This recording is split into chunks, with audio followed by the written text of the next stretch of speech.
Eric in Seattle. How are you? Hey, how are you, Matt? I'm good. Good. Thanks for having me on the show. So I recently got into a debate with a presuppositionalist Christian, and once he got through the regular banter of, well, how do you justify the validity of the assumptions you make? I just wanted to share, kind of what my approach was after listening to your debate with Matt Slick, which I think you handled it very well, by the way. Thanks. But what I did was basically just smoke out that his entire worldview was based upon the presupposition of the Christian conception of God, and that presupposition was true. And then I went about formally refuting the nature of the Christian conception of God, the eternal contradictions of omni-traits, eternality, mortality, and immortality simultaneously, and basically just concluded that you can't validate logic if your position can't withstand the validity of logical objections that you claim to be valid. Yeah, it is a curiosity that the people who adopt this particular type of Christian view simultaneously want to believe in something that defies logic and then make a logical argument for it as if it's the end-all be-all. They've knocked their own legs out from underneath them when they start doing that.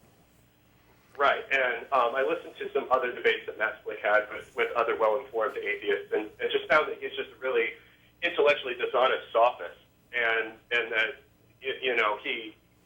but that nobody seems to actually catch this about the argument, and that's kind of why I wanted to just call and bounce it off of you, having a philosophical background and stuff, just to kind of maybe. Yeah, the biggest reason I didn't go down any kind of route like that, apart from not immediately thinking of it, is that I wanted to address his argument on its own terms, because where other atheists had objected to like premise 1 or premise 2, I was willing to grant those to get to the critical flaws a little further along. So there's lots of different tactics you can take with that. I like, if you're having kind of an armchair discussion with somebody who brings up an argument like this, I like kind of circumventing it by going around to what their presuppositions actually are. And one of the things that I've pointed out, and we're not going to spend any time on TAG today, certainly not in the shortened format. And for those who don't know, TAG is a transcendental argument for the existence of God. But one of the things that I pointed out, and in a conversation with John Loftus at the Texas Free Thought Convention, is I don't think there's a single person on the face of the earth that has found Christianity because of the transcendental argument for the existence of God. I think this is an argument that they come up with post hoc because they think it's going to convince somebody else. I don't want to know what you think is going to convince me. I want to know what convinced you. Because if you are convinced for really bad reasons, then you're never going to be able to convince me. But if you're convinced for good reasons, now we can actually talk about something. So it's when theists and Christians and whoever call the show, I don't want to hear what their best fancy argument is. I don't want them to hear them spewing, Alvin Plantinga's modal ontological argument or whatever, because that's not what convinced them. And people, by and large, are convinced for very bad reasons and often emotional reasons. And I think that speaks volumes. And the fact that they're dancing around trying to come up with logical arguments for something that is, in many cases, as you point out, completely illogical, in defiance of rationale and reason. I just find that absurd. And it's, I don't know, it's like saying, I love you, and here's the math that proves it. It's dumb. Right. I think the pith of it is that they can't rationally defend a position of faith with reason, so they attack reason instead. Yeah. All right. More power to you, Eric. It sounds like you're making some sophisticated debates here and getting into the meat of the matter.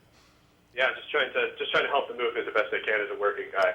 I just had a quick question though. Also, like when he discussed with you, he had said that logic was transcendent, and I would actually disagree with that, and just wanted to bounce off why I think so and what you think about that.